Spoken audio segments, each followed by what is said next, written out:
Son las 2 de la tarde, la 1 en Canarias.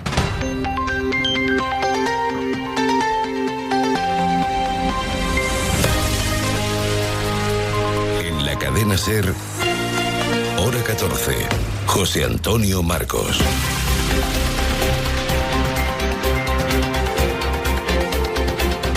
Muy buenas tardes. El movimiento del Gobierno para conseguir la renovación de las 4 vacantes de magistrados en el Tribunal Constitucional mediante una reforma legal para que el Consejo del Poder Judicial pueda nombrar a los 2 que le corresponden abre el primer enfrentamiento de calado entre el PP de Feijóo y Moncloa. La dirección del Partido Popular considera rotas las conversaciones con el Gobierno para este proceso de renovación por entender que se trata de una maniobra para el control político del TC. Lo decía a primera hora el propio Feijóo en Telecinco y poco después el ministro de la Presidencia, Félix Bolaños, acusaba al dirigente popular de mentir y no sentarse nunca a negociar la renovación del Consejo. ¿Cómo vamos a apoyar un cambio en el que estábamos negociándolo y nos entramos a través de los medios de comunicación, sino que además rompe cualquier tipo de puente para seguir conversaciones y seguir negociando? El señor Feijóo, por favor, señor Feijóo, deje de mentir. No había ninguna negociación, ninguna mesa de negociación. Lleva usted sin sentarse desde que es presidente del Partido Popular. Más de 80 días sin sentarse. No había ninguna negociación. Es un asunto farragoso desde el punto de vista técnico, pero básicamente la solución jurídica que ha encontrado el Gobierno para desatascar la situación y renovar a los magistrados es una proposición de ley del Grupo Socialista para reformar lo que se reformó el pasado año cuando se paralizó la capacidad del actual Consejo con su mandato caducado para realizar nombramientos y permitir a partir de ahora, a través de una nueva cláusula, proponer única y exclusivamente los del Tribunal Constitucional. Ya digo que es complicado, pero desde luego estamos ante un asunto importante que afecta al máximo órgano de gobierno de la justicia y al encargado, el tribunal encargado de interpretar la Constitución. Veremos qué dice Pedro Sánchez en la rueda de prensa prevista en Bruselas al término de la cumbre comunitaria, pero más allá de la polémica con el PP, el PSOE tiene que negociar esta propuesta con la otra parte del Gobierno, con Unidas Podemos y con sus socios, y ahí también puede haber sus más y sus menos. Guillermo Lerma. Sí, el PSOE acaba de registrar la iniciativa en el Congreso de los Diputados, pide su tramitación directa y en lectura única. La intención del Ejecutivo es que quede aprobada en un pleno extraordinario en el mes de junio. El texto, como decías, solo lleva la firma del Grupo Socialista, no de Unidas Podemos, que se desmarca de la proposición de los socios mayoritarios. Fuentes de la formación morada aseguran que la propuesta es una decisión unilateral del PSOE, critican las formas, aunque por ahora evitan pronunciarse sobre el fondo de la medida. El cambio solo cuenta en este momento con el apoyo confirmado de los diputados del PSOE.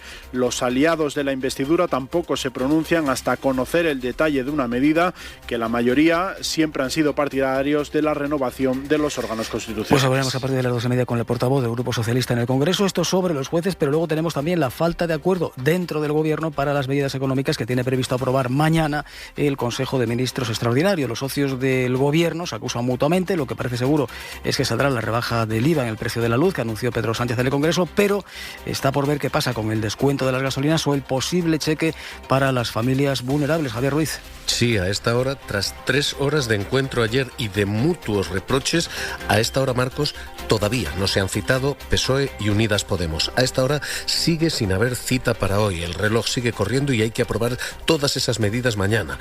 Hay desencuentro en el cheque para las familias vulnerables, en los impuestos a las energéticas, en la rebaja al abono transportes y en las ayudas a los carburantes. Así que a esta hora lo único claro es, como decías, esa bajada del IVA porque Pedro Sánchez la anunció al margen de la negociación.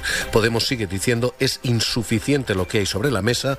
Moncloa dice habrá acuerdo interno, pase lo que pase, y se llevará a Consejo de Ministros mañana. Hora 14. Todo esto, como digo, pendiente de las posibles declaraciones de Pedro Sánchez al término de la cumbre, que se ha centrado en las últimas horas con presencia de la presidenta del Banco Central Europeo como invitada de los jefes de gobierno, las consecuencias económicas de la guerra de Ucrania, que pasan por la escalada de los precios, las subidas de los tipos de interés o los problemas de suministro de gas para el próximo invierno, que preocupan cada vez más a países como Alemania. Griselda Pastor.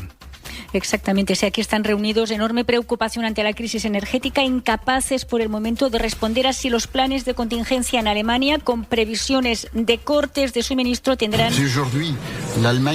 repercusión para el resto, porque si hoy ya Alemania prevé estos cortes, puede ser terrible, dice el primer ministro belga. La Comisión tendrá pues que reclamar planes de contingencia en todos los países, pendientes de saber si aquí hay un acuerdo o tendrán que volver para un nuevo nuevo Consejo. Se cumplen hoy 4 meses del inicio de la guerra de Ucrania, a la que lamentablemente nos vamos acostumbrando sin pensar que el sufrimiento sigue ahí para miles y miles de personas, para los que continúan en su país, para quienes han buscado refugio entre nosotros. Por eso Cáritas nos recuerda que no debemos rebajar nuestro nivel de apoyo, de ayuda. Manuel Bretón es su presidente. Nos estamos acostumbrando al tema de Ucrania de tal forma que se va a cronificar una situación terrible, que todos los días en medios de comunicación vemos que esto no para, pero que la sensibilidad de nuestra población está llegando a ser una más, ¿no? Y eso es un peligro importante.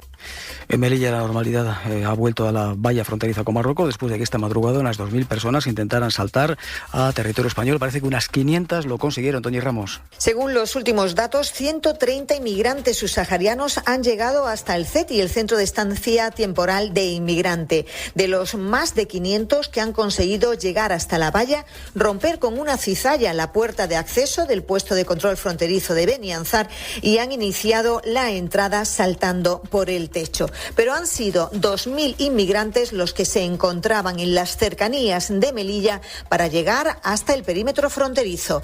El fuerte dispositivo antiintrusión de Marruecos y España ha impedido que sean más los que consigan saltar la valla. Escuchen la SER, estamos en hora 14, 2 de la tarde y 6 minutos.